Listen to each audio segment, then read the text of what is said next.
बिस्मिल्लाहिर्रहमानिर्रहीम। अस्सलाम वालेकुम students, welcome to online class of biology FSc second year.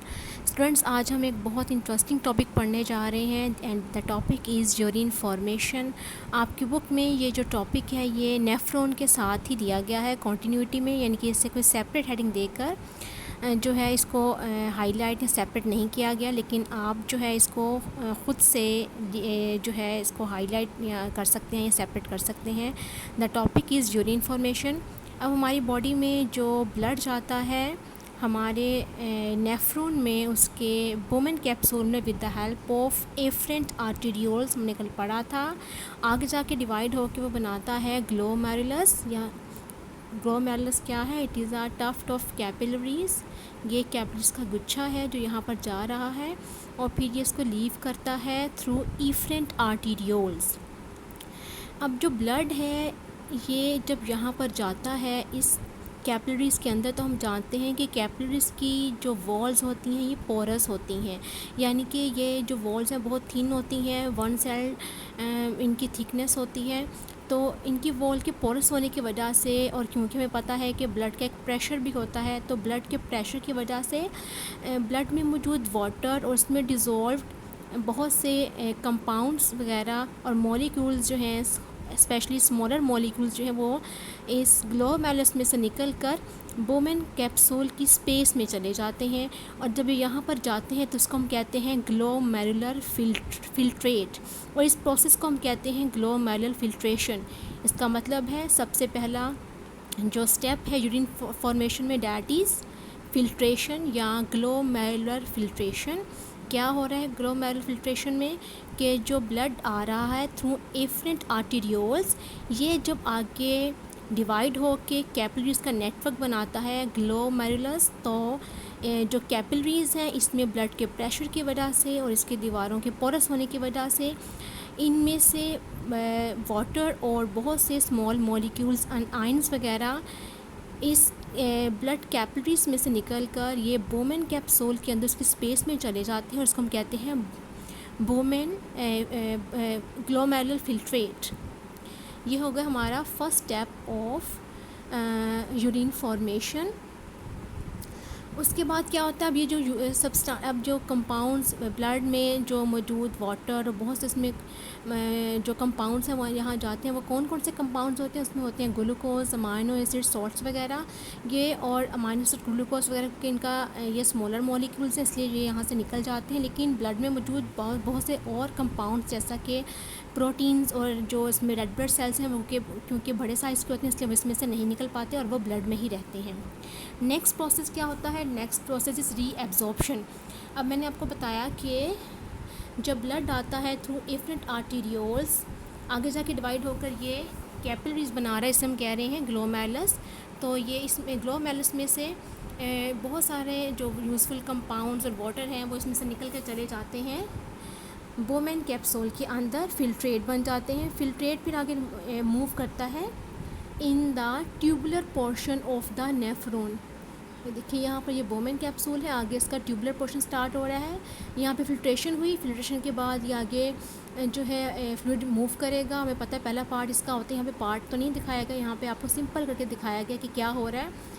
तो जब ये आगे उसके ट्यूबुलर पोर्शन में मूव करता है in proximal convoluted tubule, loop of Henle and distal convoluted tubule, तो इसमें बहुत सारी जो कंपाउंड्स होते हैं यूजफुल कंपाउंड्स, वो इस ट्यूब के अंदर से वापस ब्लड में चले जाते हैं, यानी कि उनको रीअब्जॉर्ब कर लिया जाता है from the tubule back into the blood.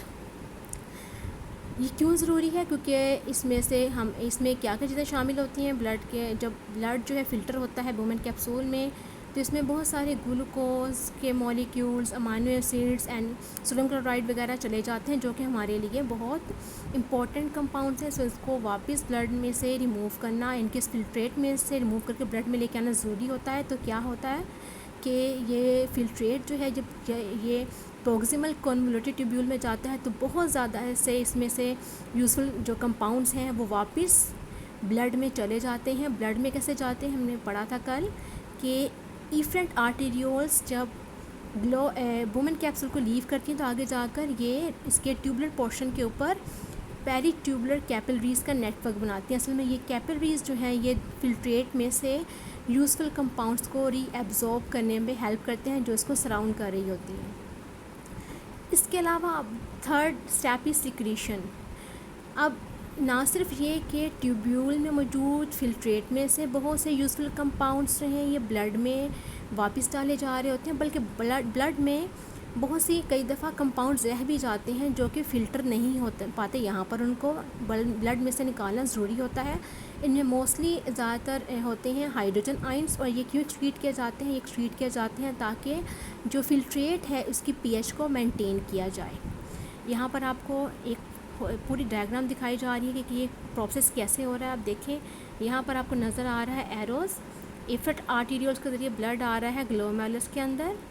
यहाँ पे फिल्ट्रेशन हो रही है, फिल्ट्रेशन होके जो फ्लूइड है वो जा रहा है बोमेन कैप्सूल के अंदर।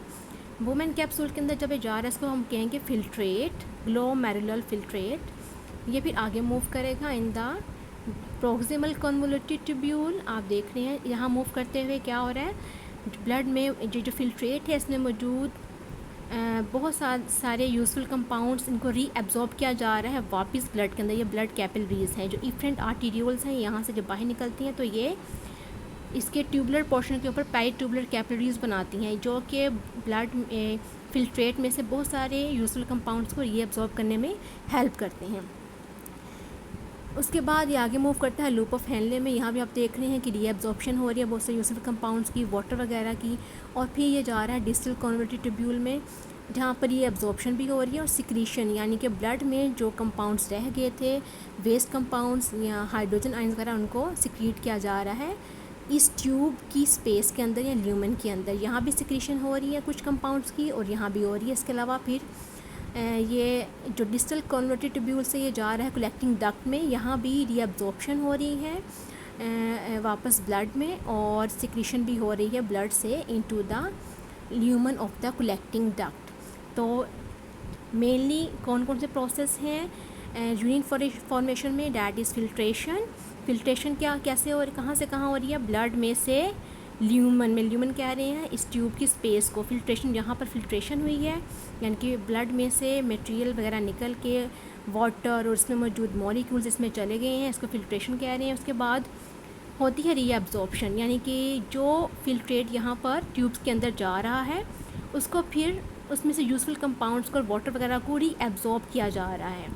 उसके बाद सिक्रीशन ब्लड में से फिर ल्यूमन में हो रही है, यानी कि अब ब्लड में जो कंपाउंड्स रह गए थे फिल्टर होने से, उनको क्या किया जा रहा है? ब्लड में से वापस लाया जा रहा है, इस ट्यूब के अंदर डाला जा रहा है। Excretion lumen to external environment. अब क्या हो रहा है, जब कलेक्टिंग डक्ट में मूव करते हुए जब ये जाएगा नीचे तो इसमें ज़्यादातर वाटर और नाइट्रोजन बेस्ड कंपाउंड्स आ जाते हैं जिसको बॉडी से बाहर एक्सक्रीट कर दिया जाता है इन द एक्सटर्नल इन्वायरमेंट। जी स्टूडेंट्स, तो अब हम थोड़ा सा ओवरव्यू कर लेते हैं कि हमने अभी तक क्या पढ़ा है। यूरिन फॉर्मेशन तक हम पढ़ चुके हैं। थोड़ा सा मैं चाहती हूँ कि आपको दोबारा रिकॉल करवाया जाए कि हमने क्या पढ़ा है। थोड़े से पॉइंट्स जो अगर रह गए हैं तो मैं वो आपको बता दूँ, एक समरी से आपके जो है ना आपको बता दी जाए, आपके जहन में एक सारा जो है समराइज़ हो जाए सब कुछ, ताकि आपको ईज़िली जो है आपको याद कर सकें आप। तो हम स्टार्ट करते हैं। सबसे पहले हमने कल पढ़ा था कि जो ह्यूमन यूरिनरी सिस्टम है वो मुश्तमिल है 2 किडनीज़ पर। यहाँ से 2 डक्ट्स निकल रही हैं जिन्हें हम यूरेटर्स कहते हैं। ये ओपन हो रही है इनटू यूरिनरी ब्लैडर, और यूरिनरी ब्लैडर ओपन हो रहा है through urethra to the outside of the body. यानी कि हमारा जो यूरिनरी सिस्टम है उसमें किडनीज शामिल हैं, यूरेटर शामिल है, ब्लैडर एंड यूरिथ्रा, ये हमारा एक्सक्रीटरी सिस्टम है।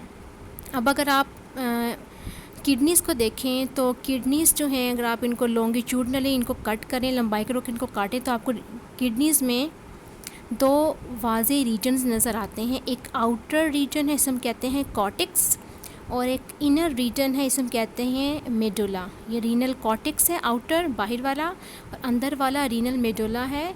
ये देखने में थोड़ा डार्क होता है और इसमें आपको कॉन शेप स्ट्रक्चर नज़र आ रहे हैं, इन्हें हम कहते हैं रीनल पिरामिड्स। और सेंटर में इनके बाद आपको एक कैविटी नज़र आ रही है, इसमें कहते हैं रीनल पेल्विस। असल में किडनीज़ का हमने पढ़ा था कि kidneys are made up of millions of functional units nephron, यानी कि हमारी जो किडनीज़ हैं वो नेफ्रॉन से मिलकर बनी हुई हैं। नेफ्रॉन जो है हमारे किडनीज़ में यूरिन फॉर्मेशन कर रहे हैं, जिससे हमारी किडनीज़ जो है अपना फंक्शन परफॉर्म कर रही हैं।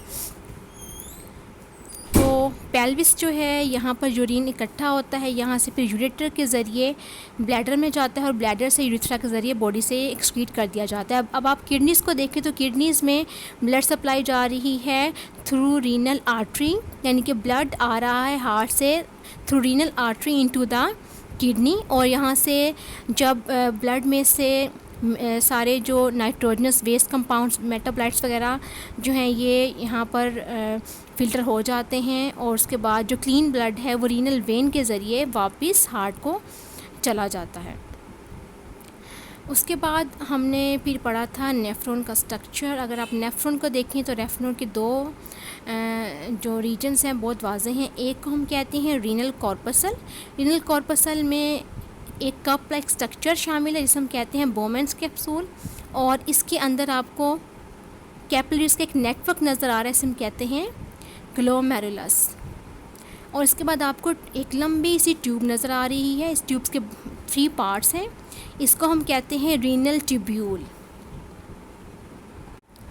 और दूसरा इसका पार्ट जो है वो डैट इज़ ट्यूबुलर पार्ट। इसके 3 जो है पार्ट है इस ट्यूबुलर पोर्शन के, इसे हम कलेक्टिवली कहते हैं रीनल ट्यूब्यूल। ट्यूब्यूल असल में कहते हैं स्मॉल ट्यूब को।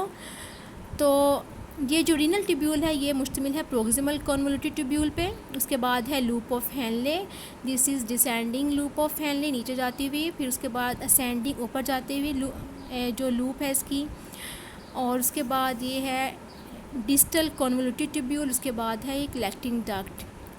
तो नेफ्रॉन का ये जो पार्ट है यहाँ पर हो रही है फिल्ट्रेशन। ये जो कप लाइक स्ट्रक्चर है इसे हम कहते हैं बोमेंस कैप्सूल, और इसने सराउंड किया हुआ है कैपिलरीज के एक नेटवर्क को, जिसे हम कहते हैं ग्लोमेरुलस। और ये ग्लोमेरुलस जो है इसमें ब्लड कहाँ से आ रहा है, it is entering through efferent arteriole. Efferent arteriole blood लेके आ रही हैं, आगे जाके डिवाइड हो रही हैं इनटू ग्लोमेरुलस, और फिर ये दोबारा ज्वाइन होके बनाती हैं इफरेंट आर्टीरियोल्स। तो जब ब्लड यहाँ पर आता है ग्लोमेरुलस में तो ब्लड के प्रेशर की वजह से ब्लड में से पानी और इसमें डिज़ोल्व सॉल्ट्स वगैरह और स्मॉल मॉलिक्यूल्स जो हैं वो यहाँ से ब्लड में से निकल कर पानी के साथ वुमेन कैप्सूल की स्पेस में एंटर हो जाते हैं। वुमेन कैप्सूल की स्पेस में एंटर हो जाते हैं, यहाँ पर एंटर हो जाते हैं। अब इसको कहते हैं फिल्ट्रेट, ये भी हमने आज पढ़ा है। ये फिल्ट्रेट जो है जब फिर आगे जाता है इसकी ट्यूबुलर पोर्शन में, इस अमल को हम कहते हैं फिल्ट्रेशन, यानी कि ब्लड में से वाटर और जो डिज़ोल्व कंपाउंड्स स्मॉल मॉलिक्यूल्स का प्रेशर की वजह से निकल के आना इन वुमेन कैप्सूल, इसे हम कहते हैं फिल्ट्रेशन भी कहते हैं, इसे प्रेशर फिल्ट्रेशन भी कहते हैं। उसके बाद ये जो फिल्ट्रेट है यहाँ से मूव करता है ट्यूबुलर पार्ट में, प्रोक्सिमल ट्यूबुलर पार्ट में ये मूव करता है। तो इसमें से बहुत से जो यूज़फुल कंपाउंड्स हैं मॉलिक्यूल्स उनको रीअब्जॉर्ब कर लिया जाता है, जैसे कि ग्लूकोज, अमाइनो एसिड, सोडियम और वाटर को रीअब्जॉर्ब किया जा रहा है। ये सेकंड जो है प्रोसेस है, ये सेकंड स्टेप है यूरिन फॉर्मेशन का, इसे हम कहते हैं रीएब्जॉर्प्शन। यानी कि जो फ़िल्टर हो के यहाँ पर फिल्ट्रेट आया था उसमें जो भी यूज़फुल कंपाउंड्स थे, ज़्यादातर उसमें यूज़फुल कंपाउंड्स जो थे वो इसी प्रोक्सिमल ट्यूब्यूल में ही रीएब्जॉर्ब हो जाते हैं, ब्लड में वापस चले जाते हैं। उसके बाद ये जो फिल्ट्रेट है ये नीचे मूव करता है in the loop of Henley, यहाँ से पानी ऑस्मोसिस के ज़रिए निकल कर इन ट्यूब से ये ब्लड में चला जाता है। उसके बाद ये जो फिल्ट्रेट है ये असेंडिंग लूप ऑफ हेनले में मूव करता है, तो इसमें से सोडियम की अपटेक की जाती है, बाइकार्बोनेट आयंस जो हैं इनको रीएब्जॉर्ब किया जाता है वापस ब्लड में, सोडियम आयंस को और क्लोराइड आयंस को। उसके बाद फिल्ट्रेट मूव करता है in the distal convoluted tubule, और यहाँ पर इसमें थर्ड जो है स्टेप होता है डैट इज़ सिक्रीशन। अब क्या हो रहा है, अब ब्लड के अंदर जो कंपाउंड्स रह गए थे जो फिल्टर नहीं हुए थे वो अब जो है ब्लड में से निकलकर डिस्टल ट्यूब्यूल में चले जाते हैं, लाइक ड्रग्स, पोटेशियम आयन और हाइड्रोजन आयन। ये आमतौर पे इसकी फिल्ट्रेट की पीएच को मेंटेन करते हैं और फिर ये जो फिल्ट्रेट है ये चला जाता है कलेक्टिंग डक्ट में, जो कि ज़्यादातर नाइट्रोजन बेस्ड कंपाउंड्स में मुश्तमिल होता है। यहाँ से ये यूरिन की फॉर्म में बॉडी से बाहर एक्सक्रीट किया जाता है। पहले ये कलेक्टिंग डक्ट से जाता है पेल्विस में, पेल्विस से यूरेटर के ज़रिए ब्लैडर में, ब्लैडर से यूरेथ्रा के ज़रिए यूरिन की फॉर्म में बॉडी से बाहर एक्सक्रीट कर दिया जाता है।